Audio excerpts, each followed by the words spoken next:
আল্লাহ পাক এই জন্য আমাদেরকে পৃথিবীতে পাঠিয়েছে।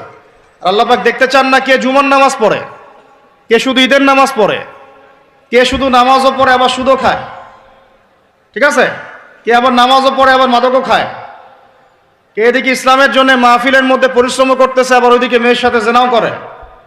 আল্লাহ পাক এগুলো দেখতে চান না। আল্লাহ পাক দেখতে চান আমলের মধ্যে শ্রেষ্ঠ কে, কে সবচেয়ে ভালো। তো সবচেয়ে ভালো হতে হলে কি ফর্মুলা? পরিশ্রম বেশি করতে হবে, তাই না? পরিশ্রম বেশি করতে হবে, অন্যদের চেয়ে বেশি অ্যাক্টিভ থাকতে হবে, বুঝতে হবে বেশি, কাজ করতে হবে বেশি, ত্যাগ করতে হবে বেশি, সবর করতে হবে বেশি, তাই না? একই বিষয় জীবনে সফল হওয়ার জন্যও, একই বিষয় দুনিয়ায় সফল হওয়ার জন্যও, একই ফিলোসফি পরকালে সফল হওয়ার জন্যও। কথা ঠিক আছে? এখন আমাদের জীবনে একটা গন্তব্য আছে। গন্তব্যটা কি? আমার সাথে বলি জান্নাত। গন্তব্য কি? জান্নাতে যে ব্যক্তি যেতে পারবে তার দুনিয়া সফল, আখেরাত সফল।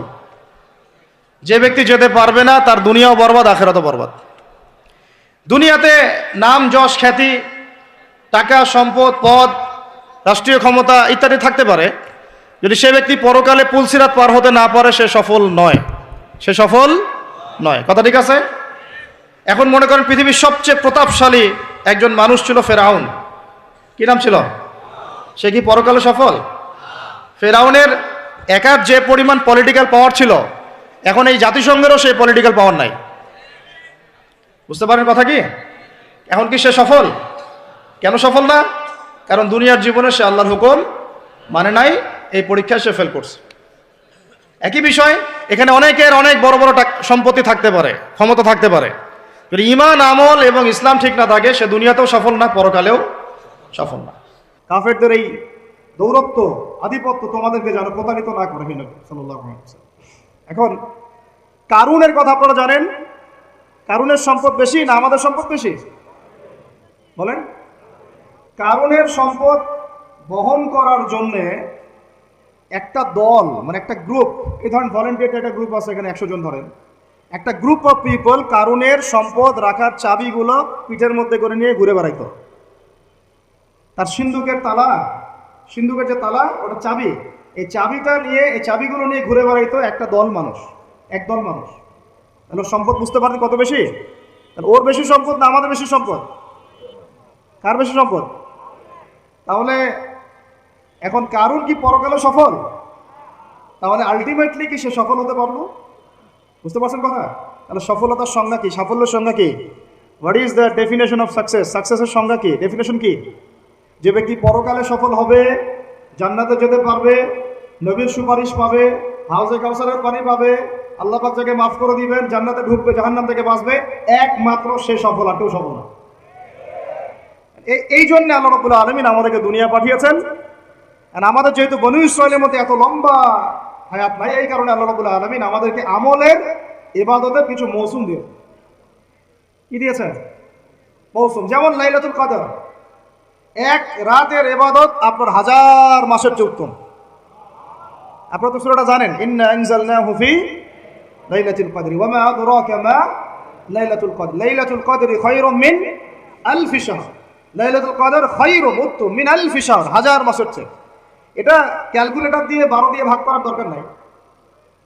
আল্লাহ পাকের, আল্লাহ রাব্বুল আলামিন যখন এই ধরনের কোনো শব্দ বলেন, এর মানে হচ্ছে অফুরন্ত নেকি দেওয়া। অফুরন্ত মানে এমন না যে 83 বছর এত মাস, এই ক্যালকুলেট করার দরকার নাই। এটা অনেকে করেন। যেমন একটা হাদিসে আসছে, নবী সাল্লাল্লাহু আলাইহি ওয়াসাল্লাম বলেছেন এই উম্মত ভাগ হবে 73 দলে, বনু ইসরাইল ভাগ হয়েছিল 72 দলে। হাদিস জানেন না? কুল্লুহুম ফিন্নার, সবগুলো জাহান্নামে যাবে, ইল্লা মিল্লাতান ওয়াহিদা, একটা মিল্লাত বাদ দিয়ে। কিলা, বলা হচ্ছে মান হিয়া ইয়া রাসূলুল্লাহ, ইয়া আল্লাহর রাসূল, বলেন সাল্লাল্লাহু আলাইহি ওয়াসাল্লাম তারা কারা? নবীজি বলছেন সাল্লাল্লাহু আলাইহি ওয়াসাল্লাম, মান আলাইহি ওয়া আসহাবি আল ইয়াউমা, আজকের দিনে আমি আর আমার সাহাবীরা যার উপরে আছে। আর ওই 1400 বছর আগে আমি আর আমার সাহাবীরা যার উপরে আছে। আমি আর আমার সাহাবীরা যার উপরে আছি, মানে সাহাবীরা হচ্ছে মানদণ্ড। সাহাবীদের আমল, তাদের আকীদা, তাদের মানহাজ, তাদের মাযহাব, তাদের বুঝ, এগুলোকে ডিঙিয়ে আবার সামনে যাওয়া যাবে না। আল্লাহ পাক আমাদেরকে এই দুনিয়াতে পাঠিয়েছেন তার ইবাদত করার জন্য। ইবাদতের জন্য কিছু মৌসুম দিয়েছেন, মৌসুম দিয়েছেন। তার মধ্যে অন্যতম একটা হচ্ছে রমাদান মাস। যেমন আমি এক্সাম্পল দিচ্ছিলাম লাইলাতুল কদর খায়রুম মিন আলফি শাহর, হাজার মাসের চেয়ে কি উত্তম। একটা হাদিস বলছিলাম যে এগুলা এই ধরনের শব্দগুলো যেটা বলা হয় যে আমরা ভাগ হয়ে যাব 73 দলে, বনু ইসরায়েল ভাগ হয়েছিল 72 দলে, এর মানে এক্স্যাক্টলি 72, এক্স্যাক্টলি 73 না। বাংলাদেশে আপনি 100টার বেশি ইসলামের দল পাবেন, পাবেন না? তাহলে এখানে 73 শব্দের অর্থ হচ্ছে বেশি, অর্থ কি সংখ্যা আধিক্য বোঝানো হচ্ছে না। এইরকম করেই লাইলাতুল কদর যে হাজার মাসের চেয়ে উত্তম, এর মানে এই নয় যে এটাতে এভাবে 1000 দিয়ে গুণ করতে হবে, মানে 12 দিয়ে ভাগ করতে হবে 1000কে, ব্যাপারটা এমন না। এটা হচ্ছে আল্লাহ পাকের প্রশস্ততা, আল্লাহ পাক যত ইচ্ছা বাড়াই দিবেন ইনশাআল্লাহ। এখন লাইলাতুল কদর যেমন একটা মৌসুম, রমাদান একটা মৌসুম, শবে বরাতের 15ই শাবান এটা একটা মৌসুম, আপনার জিলহজের প্রথম দশক একটা মৌসুম, হজের সময়গুলো একটা মৌসুম, এরকম করে আমলের কিছু মৌসুম আছে, কি আছে, সিজন আছে।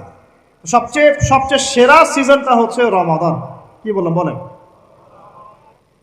আরেকটা প্রশ্ন এখানে উঠে আসবে যে রমাদান মাসটা কেন সবচেয়ে শ্রেষ্ঠ? এর উত্তরটাও কোরআনে আছে, সূরা বাকারার প্রথম দিকে, সূরা বাকারার দ্বিতীয় পারার দিকে আছে। আল্লাহ পাক বলেছেন, বা'দা আউযু বিল্লাহি মিনাশ শাইতানির রাজীম, শাহরু রমাদানাল্লাযী উনজিলা ফীহিল কুরআন। রমাদান সেই মাস যে মাসে কি নাজিল করা হয়েছে? রমাদান মাসে কি নাজিল করা হয়েছে? এই কারণেই রমাদান মাসটা শ্রেষ্ঠ। এই কারণে কি রমাদান মাসটা শ্রেষ্ঠ। আর এই রমাদান মাসের আবার শেষ দশকে বেজোর 5টা রাত পাওয়া যায়, 21, 23, 25, 27, 29। এর মধ্যে কোনো একটা রাত হচ্ছে লাইলাতুল কদর, কোনো একটা রাত। ওই রাতে আল্লাহ রাব্বুল আলামিন নাজিল করেছেন আল কোরআনুল কারীম। এখন আমাদের জীবনের যতগুলো সময় আমরা অলরেডি নষ্ট করে ফেলেছি, অনেকের বয়স এখানে 25, 30, 40, 50 ইত্যাদি, তাই না? অনেক সময় দেখা গেছে 10, 15 বছর, 20 বছর আপনি দিনের বুঝই ছিল না। এমন হয় নাই? হয় নাই? বহু মানুষ দেখা গেছে এখনো দিন বুঝেন না, বয়স 40, 50 হয়ে গেছে।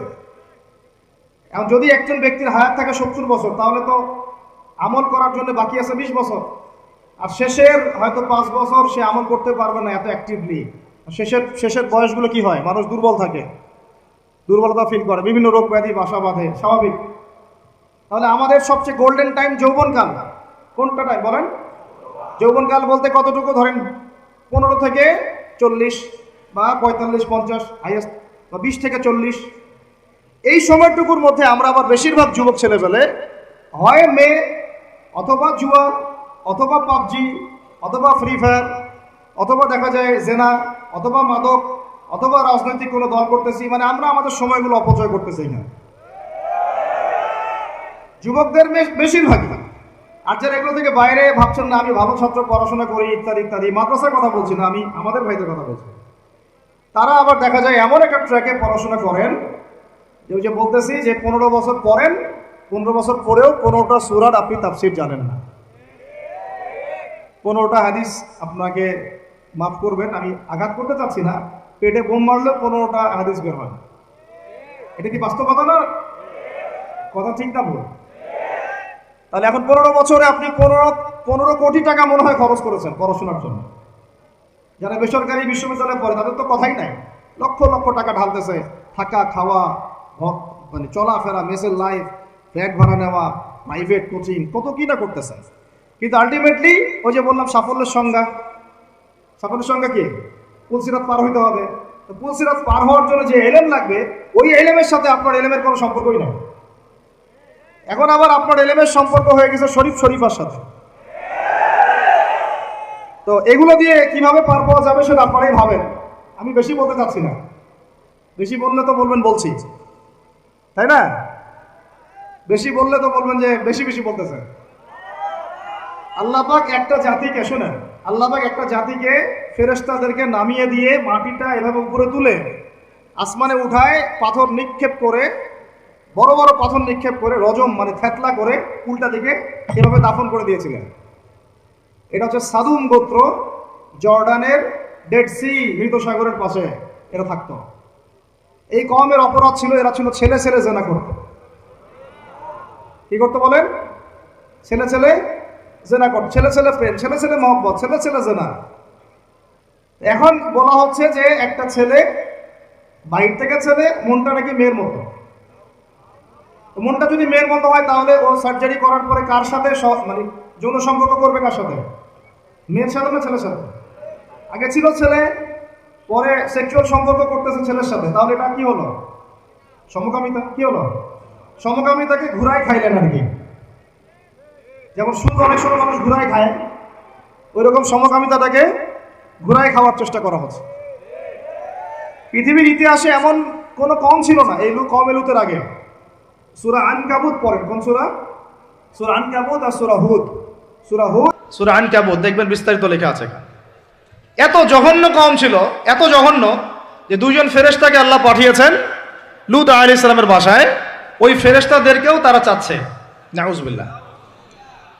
চিন্তা করা যায়? ওটা আরেকটা আলোচনা, তবে এর শাস্তিটা জেনে রাখেন।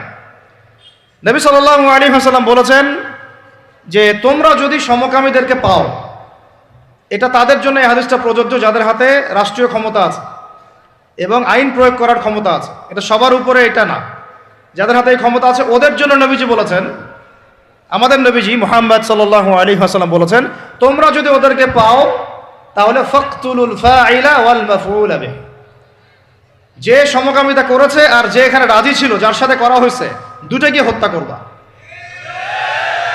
এই মৃত্যুদণ্ডের শাস্তি কে দিয়েছেন? আল্লাহ এবং তার রাসূল।